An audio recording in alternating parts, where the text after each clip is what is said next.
Sir మీరు ఆనాటికి ఈనాటికి ఒకసారి పోల్చి చూస్తే how has the scenario change sir with respect to journalism and politics?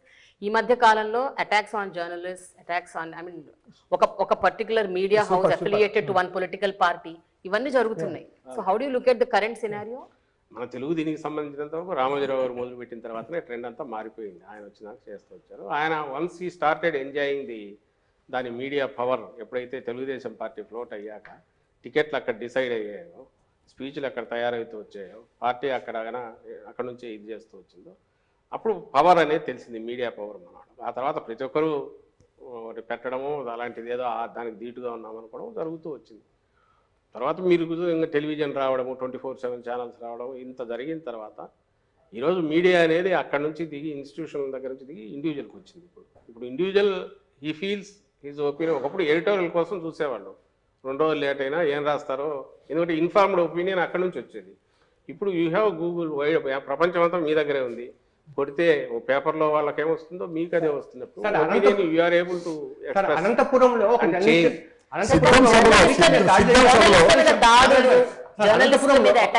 చెప్పేది పూర్తి కాలేదమ్మా. అది మాది కార్యకర్తల సభ, that is not public meeting. ఒకటి ఫస్ట్ థింగ్, కార్యకర్తల సభ.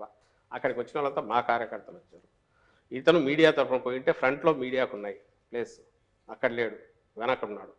అతను ఏం మాట్లాడాడో తెలియదు. మాకు తెలిసింది అయితే రెచ్చగొట్టాడు, బూతులు తిట్టాడని, లీడర్ని గురించి బూతులు తిట్టాడని అన్నారు. అక్కడ ఎవడో రియాక్ట్ అయ్యాడు. దానికి సంబంధించి కేసు బుక్ అయింది, జరుగుతుంది.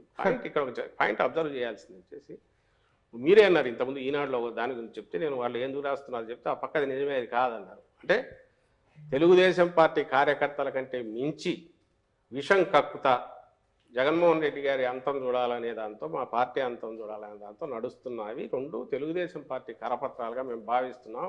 అఫీషియల్గా వాటిని బ్యాన్ చేసాం, మా మీటింగులకు వద్దని చెప్పాం, రావద్దు, దండం పెట్టాం. సాక్షి పోవట్లే, అక్కడ పోదు. ఎందుకంటే సాక్షి వెహికల్స్ తగలబెట్టారు ఇంతకుముందు, మీకు గుర్తుంటే డిఎస్ ఇంజిన్ కూడా పగలగొట్టారు అక్కడికి పోయినప్పుడు. అది ఇంకా పబ్లిక్ మీటింగ్ నడుస్తున్నది, అక్కడ పోయినప్పుడే కొట్టారు. కొట్టిన తర్వాత వాళ్ళు చెప్పారు మేము ఇది నడుస్తున్నది సిచ్యువేషన్, వాస్తవం, దానికి కాదనొద్దు. అది లేదు కదా, ఇది కాకుండా ఏదో ఆబ్స్ట్రాక్ట్గా మీడియా ఫ్రీడము ఇదనే అనొద్దు. ఈ పరిస్థితిలో వచ్చినప్పుడు దానికి మేము రెస్పాన్సిబిలిటీ తీసుకోలేము. అట్ ది సేమ్ టైం గవర్నమెంట్లో ఉన్నాం కాబట్టి కేసులు బుక్ చేసాం. కేసు బుక్ చేయకుండా ఏం ఆపలేదే, ఇమీడియట్ కేసు బుక్ చేశారు, నడుస్తుంది. అది నడుస్తుంది. అరెస్ట్ నాకు తెలిసి అయితే అరెస్ట్ అయినట్టున్నాడు. చంద్రబాబు నాయుడు గారు చేసినట్టుగా వనజాక్ష ఒక ఎంఆర్ఓను జుట్టుబట్టి ఈడ్చో, లేకుంటే అసభ్యంగా చేసిన చింతమనేని ప్రభాకర్ ఎమ్మెల్యే చేసేలాగా పంచాయతీ చేయలేదే. ఆర్టీఏ దగ్గర ఏదో గొడవ జరిగితే పంచాయతీ చేసినట్టు చేయలేదే. అప్పుడు బాలసుబ్రహ్మణ్యం ఎవరో కమిషనర్ ఉంటే గొడవ అయితే ఆయన పంచాయతీ చేసినట్టు చేయలేదే. చట్టం పని చేసిపోతుంది. మేము despite we being in the power అది చేస్తున్నాము. ఇంకో పక్క రెస్పెక్ట్ ఇవ్వాల్సిన చోట ఇస్తున్నాము. ఎవడు పొమ్మన్నాడు అక్కడ కార్యకర్తల సభలోకి పోయి అక్కడ పోయి తిడితే ఎవడు దానికి బాధ్యత ఎట్లా సాక్షి ఏమవుతుంది సార్? ఏది సాక్షి ఏమవుతుంది నువ్వు అనుకుంటే అనుకో. మేము చెప్తున్నాము ఈ రోజు కూడా నీకు సాక్షిలో ఇప్పటికే కూడా రాజశేఖర రెడ్డి గారి బొమ్మ పెట్టుకుని అయినా సరే కింద ఎక్కడైనా వాళ్ళ స్పీచ్ కానీ ఇంకొకటి కానీ అస్సలు లేకుండా అయితే ఉండదు. వాళ్ళు మాట్లాడినా వస్తాయి, దాని ఫాలోఅప్ మీద రాసేవి వస్తున్నాయి. అడ్డంగా ఏది లేకుండా అయితే చేయట్లా. మీరని కాదు sir, it's not about just you. ఆ పార్టీ అవ్వచ్చు, ఇంకో పార్టీ అవ్వచ్చు, ఏ పార్టీ అయినా. ఈ కల్చరు ఇప్పుడు కాదు, జగన్మోహన్ రెడ్డి గారు ఇప్పుడు కాదు, చాలా రోజుల క్రితం అసెంబ్లీ అన్నారు, నువ్వు వేసే విత్తనం అదే చెట్టు వస్తా, జాగ్రత్త చంద్రబాబు గారు అని చెప్పాడు. అప్పుడు చెప్పాడు, ఇప్పుడు చెప్తున్నాం. ఈ కల్చర్ మొదలు పెట్టింది తెలుగుదేశం పార్టీ పెడుతోంది. ఆయన ఆ రోజు మొదలు పెట్టిన కల్చర్ నడుస్తోంది. ఈ రోజుకు వాళ్ళు ఓపెన్గా అడ్డగోలుగా అడ్డంగా వాళ్ళు దాన్ని ఏమంటారు అన్ని రకాలుగా బరి తెగించి అటువైపు చేస్తున్నారు. కేవలం మీడియా అనే ముసుగులో వాళ్ళు ప్రొటెక్ట్ కావాలని చూస్తున్నారు. అలాంటి అవాంఛనీయ సంఘటన జరగడానికి అతనే కారణము, పోకుండా ఉండాల్సింది అక్కడికి. ఒకటి, అక్కడ ఎక్కడ అవసరం లేదో అక్కడికి ఎందుకు వెళ్ళాడు. రెండవది, అతను రిప్రజెంట్ చేస్తున్నాడు, ఏ సంస్థను రిప్రజెంట్ చేస్తున్నాడో అది పత్రిక కాదు అని మా అభిప్రాయం చెప్తున్నాం. జగన్ గారికి ఈ పొలిటికల్ డెవలప్మెంట్ ఏదైనా పవన్ కళ్యాణ్ గారి ఇష్యూ వచ్చినప్పుడు, లేకపోతే వాళ్ళ సభ గట్టిగా సక్సెస్ అయినప్పుడు ఏదైనా సరే టీవీలు పగలగొడతారు నెంబర్ 1. రెండోది పబ్జీ ఆడుకుంటూ పని పాట లేకుండా కూర్చుంటారు. ఈ రెండు మీరు దగ్గరగా చూస్తారు కాబట్టి నిజమా కాదు? అత్యంత చిల్లర చౌకబారు ఇది మాట్లాడుతున్నది లోకేష్, చిన్నోడు కాదు, నీచమైన అర్ధరాత్రి ఆత్మలతో మాట్లాడతారు.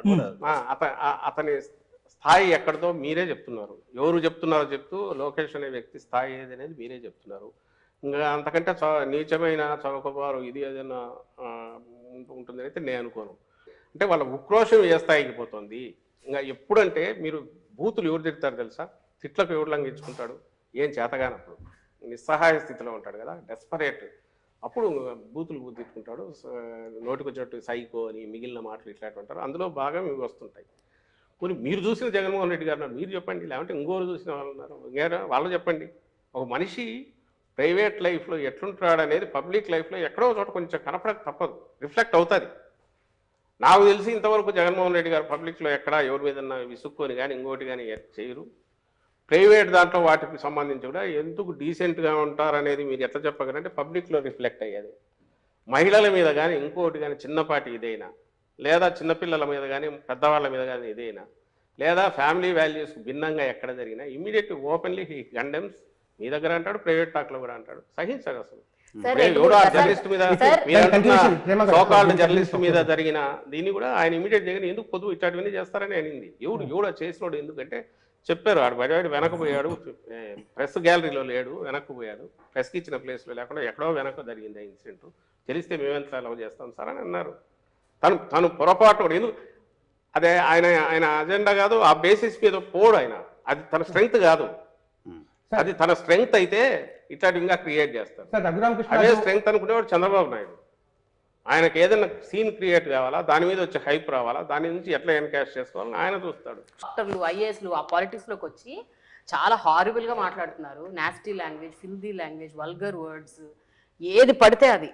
అంటే they don't even think little bit when they are in the public space. All political parties. ఈ స్పెక్ట్రంలో వీటిలో మీరు అంటారేమో యాక్షన్ కి రియాక్షన్ అంటారు, బట్ దట్స్ నాట్ రైట్ కదా సార్. పూర్తిగా ఒకప్పుడు మీకు బాగా అంటే మాకు గుర్తుండి మేము జర్నలిజం 80s వరకు కూడా కులం పేరు రాసేవాళ్ళు కాదు, ఒక సామాజిక వర్గం మతం పేరు రాసేవాళ్ళు కాదు. ఎందుకంటే that may cause lead to further ఇది. తర్వాత ఎందుకు మీడియా అట్లా మారింది? అడ్డంగా రాస్తున్నారుగా కులాలకు లెక్క పెట్టి. ఎక్కడి నుంచి వస్తుంది ఇది? ఎక్కడ మొదలైంది ఎక్కడ అనేది చెప్పలేం, కానీ సమ్వేర్ ఇట్ స్టార్టెడ్ 90s తర్వాత మొదలవుతుంది. సీఏ నియంత్రణ అవసరం కాదు సార్, ఎక్కడ వచ్చిన సీఏ నియంత్రణ అవసరం కాదు దీనికి. ఇది ఇప్పుడు మీరు ఎట్లయితే వెల్ఫేర్ స్కీమ్స్ విషయంలో ఇప్పుడు మీరు ఎట్లయితే వెల్ఫేర్ స్కీమ్స్ విషయంలో ఒక సెల్ఫ్ అవేర్నెస్ తో ఒక డిఫరెంట్ రెవల్యూషనరీ తీసుకొచ్చారు, పాలిటిక్స్ లో ఎందుకు తీసుకురావట్లేదు? మీకు బ్లాంక్ దీని మీద సైన్ చేసి ఇస్తాను, మీరు కంపేర్ చేయండి. ఎక్కడ ఆరిజినేట్ అవుతుంది, ఎక్కడ దీనికి వచ్చింది అనేది ఒకటి.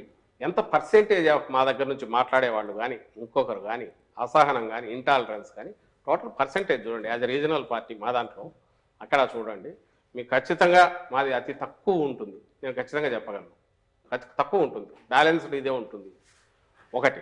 సెకండ్ వచ్చి ఈరోజు జగన్మోహన్ రెడ్డి గారు ఏదైతే ఫిక్స్ చేసుకొని వచ్చారో ఈ సెట్ ఏ న్యూ రూల్స్ ఈ గేమ్కు, పాలిటిక్స్ అనేది న్యూ జనరేషన్ పాలిటిక్స్ మొదలయ్యాయి.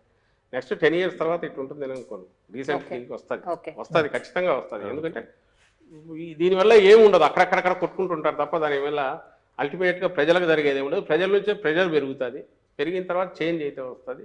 అది ఖచ్చితంగా 5 years తర్వాత కనపడుతుంది. ఇందులో లీడ్ చేసే దాంట్లో జగన్మోహన్ రెడ్డి గారు ఈరోజు I'm proud to tell that convention అని బ్రేక్ చేసుకొని ఎట్లా 4 ఓట్లు ఎట్లా తెచ్చుకోవాలి, 4 సీట్లు ఎట్లా తెచ్చుకోవాలి అనేది కాకుండా మనం ఎంతకాలం ఉన్నా కూడా జనం గుండెల్లో ఏదైనా స్థానం సంపాదించుకోవడం ఎట్లా, మా పార్టీ 4 కాలాల పాటు ప్రజల మన్ననలు పొందేది ఎట్లా అనే లాంగ్ టర్మ్ ఇవి లార్జర్ పిక్చర్ చూసుకుంటూ దానికోసం టార్గెట్ చేసిన పార్టీగానే నడుపుతున్నాడు. కాబట్టి మీరు ఏ క్రైటీరియా తీసుకున్నా కళ్ళు మూసుకొని నేను చెప్పగలను, we will not be the first ఇలాంటి చెత్తా పనులు చేయడంలో, we will be the first మంచి